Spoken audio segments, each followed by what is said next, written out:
in this video I have scrapbook process number 29 to share with you using the very pretty and lovely Dovecraft Nature's Grace collection from Trimcraft. Said that weird. This is a scrapbook layout that I did for my mum for her birthday this past weekend. Happy birthday, mummy.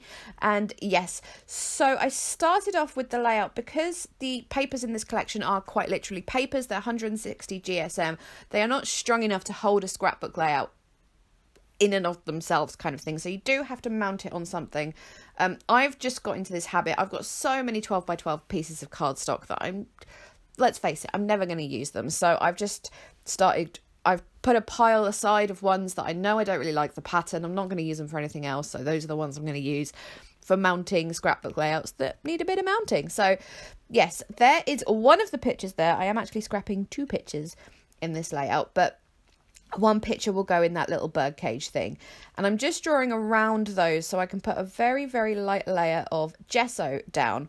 Because we've got quite a patterned background that I'm using, what I want to do is have that light layer of gesso because it means the pattern that's near the photos and where it's near the embellishments and stuff is going to be slightly muted and not attract too much attention away from your photo cluster. So that's what I'm doing there, and I'm doing it with a makeup sponge. I know a lot of people use their fingers for this, but well, I hate getting my hands messy if I possibly can avoid it, and I find you can get a better, lighter layer of gesso with a makeup sponge. Personally, that's just my experience. And then I am using that butterfly stencil, which I believe, you know what, it's either from The Range or The Works. I can't remember, but it's from one of those two. It was in a pack of 4 or 5. And then there I am just mixing up some modelling paste and some Mr. Huey's spray ink in the colour Sunshine. I'm only putting a teensy bit in because I want this a really, really pale yellow. The yellow in the collection is quite a strong mustardy yellow, but firstly, trying to match colours when you're mixing a colour is, well, I certainly can't do it, and a lot of people have trouble doing it. It's really hard unless you really, really, really know your stuff with mixing colours and stuff. It's very hard. So it's better to go for a completely different shade rather than anything close to it. And also, had I made the butterflies that I'm doing stenciling now a close colour of the strong sort of musty colour in the collection, then they would have been too powerful. I wanted them to be quite, you know, sweet and subtle and all that thing. So that's what I'm doing there. I did actually, in between every time I put the stencil down again, I do very quickly just go over that area with the heat tool, because when you put your stencil down again, it might touch what you've just stenciled and, you know, mush it up a little bit. So yeah, that's just a thing I do. And I'm just flicking on a little bit of Heidi Swapp Colour Shine in gold. It always does that to me. No matter how well I shake it or whatever, when I first pull the lid off, a big blob comes out. So I was just mopping that up. So that little birdcage there, I just cut on my silhouette. I found it in the cut store, the Silhouette Designs, whatever it's called. And I couldn't decide between two. Well, I took that photo. The little photo is of me and my mum when I was a 2-week-old little bubba. And because it's an older photo, it is not very good quality, quite frankly. So I took it into Photoshop and did some things to try and make it a bit better. And I had 3 versions, 1 in black and white and 2 in colour, with different ones done to each of those colour versions. And I decided against the black and white, not only because I think it would be too much of a contrast between the 2 different photos, but for some reason in the black and white you couldn't see my little baby face very well. I'm not sure why. So yes, that's why I stuck with one of the coloured, and you see I'm just attaching that with some tacky glue in a fine liner bottle. And then I also backed the top of the cage with that yellow paper. That was just a scrap from the collection after I'd used it for another project. I just liked the idea of it being backed. I didn't like seeing the rest of the pattern showing through. I don't know why. Sometimes I don't have reasons for things. My reason is just because.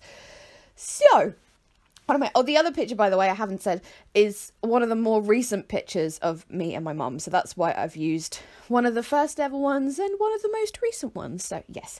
So to back the picture, I've chosen that quite strong yellow one and the grey one that's got quite a lot of the purple in. There is purple in the collection, but there's no purple papers. It's more like little hints of purple. So I wanted to sort of had to work a little harder to bring in my own purple kind of thing. So after distressing the edge of that first backing layer, I'm just sort of patting on with another makeup sponge some purple ink. That's just watercolour ink from Tiger. It's nothing special. It's not great either, but it's all I have to use for now. And yeah, that just helped just add a little bit more purple, really. I keep saying the word purple. I'm going to try and stop that now. And then there's the second backing layer as well. And I decided just to distress that and not to ink it as well, because I thought, nah, don't want to over ink it. And I'm trying to keep this as a light mixed media scrapbook page as well, because I've been very heavy on the mixed media for you guys recently. I am aware of this.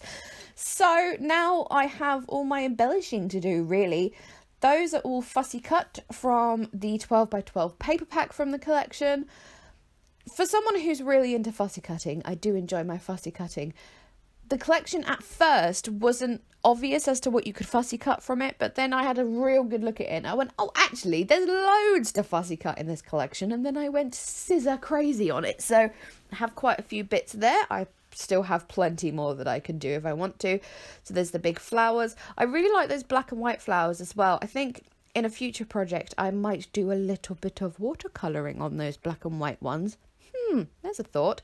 So you saw me there doing what I always do, which is once I've got my embellishments how I want them, or with this fussy cut pieces, just take a quick snap on my phone, because otherwise I just forget. I have the memory of a goldfish, and once I've moved everything, I forget where it was that I wanted it and everything. So that's why I need the picture on my phone. I just have it next to me so I can reference it and stuff.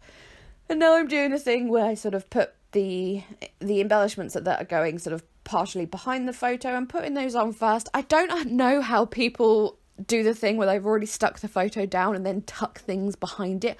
I can't do that. If I try and do that, I just rip things. So I have to do it this way. But, you know, people are different. Everyone does it in their own way. But yes, this is my method. So that's going on. Happy with that. And then just some more flowers in the bottom left corner there. Yes, it's such a pretty collection. It's just so lovely and light and springy. Yes. Although it's still not quite, it's not spring. Yeah, it's February and it's freezing. We had the tiniest bit of snow last night, but it didn't lay. I'm quite upset about that. But anyways, so I'm putting bird cages around the big bird cage to have a bird cage cluster, as it were. And because I was feeling super lazy, instead of using my fine liner bottle to add glue to that sort of complicated posh bit at the bottom of the bird cage there, I just ran my Pritt stick over it because, as I said, super lazy. Why I'm using the fine liner bottle now, though, I do not know. People sometimes ask me, why do you choose to use that glue for that and that glue for that? The reason is, there is no reason. It's a subconscious decision that happens. I just grab the nearest thing, or something inside me goes, yeah, that is the glue you must use at this point, Grace. I don't know what it's about. Anyway, there are some birds that I fussy cut. I added 2 of those because I already had 3 down that were sort of attached to the little bird cages. So, yes, 2 big ones and 3 little ones in various colours. Oh, look, more. Oh, where that purple flower is under the bird cage, I didn't like that so much. I thought it needed something else, so I just added another yellow flower there because I thought it helped. That butterfly, that was some ridiculous fussy cutting. I don't know why I went that hardcore on the fussy cutting that time, because those are ridiculously small, but I don't think I'll be cutting any more of those because just teeny weeny tiny, and even my tiniest little glue dots were too big for those, so I had to put them on and then fold them in on themselves. For my title, I'm using this Mambi chips pack. This is one of the family packs. And I couldn't decide at first between Our Story or Together or Memories, but I thought Our Story worked quite well because we've got the photo from one of my first ever photos and then the photo one of our recent photos. So I thought that was quite sweet.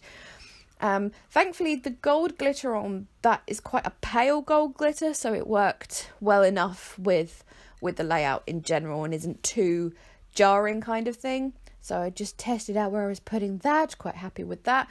And then I do add some double-sided tape to the back of those because the chipboards they just ping off. If you don't put anything on them, they will ping off. And I also put that little gold glitter heart there from that same pack, because just to have something on the layout that was the same colour kind of thing. And then a couple of these little purple hearts, which are from the puffy stickers pack from the collection, just putting those down on there just for a little bit more purple, using my little Nuvo drops swatch book kind of thing to decide what colour to use. And that colour there is Wisteria purple. And oh no, I'm doing Heidi Swapp first because I wanted a little bit more gold splashes, especially with that gold glitter title. There needs to be a little bit more gold in the layout itself. So yes, I'm just splashy on there. Again, another big blob, which I'm definitely not mopping up with my dirty hoodie because I couldn't find a wipe or a tissue. No, who would do that? No one would use their hoodie to mop up Heidi's shine. Come on. Moving on. Yes, Nuvo drops in Wisteria purple, which is a very lovely, slightly shimmery lilac colour. So it goes very well with this collection. And I'm kind of putting the tiniest little drops on there. So they're more like splashes that you would get from the Colour Shine or another spray, rather than doing enamel dots kind of thing. I'm just adding lots and lots of little dots and blips and all that kind of thing. Just all over the place. Yeah, so that's pretty much it. Now, unfortunately, my camera did cut out and I didn't notice. It does bleep when it cuts out, but I was listening to music far too loudly and singing along far too loudly. But all you miss is with a very light grey felt tip pen, I just drew some sort of strings from those bird cages to hang from, which I'll show a close-up of now. And that's the only thing you really miss. So there we go. Fairly simple layout, light on the mixed media, very pretty. Love this collection. And happy birthday again to my mum. All right then, there we go. That's enough of that. Thank you so much for watching, and I will catch you all soon. Bye-bye.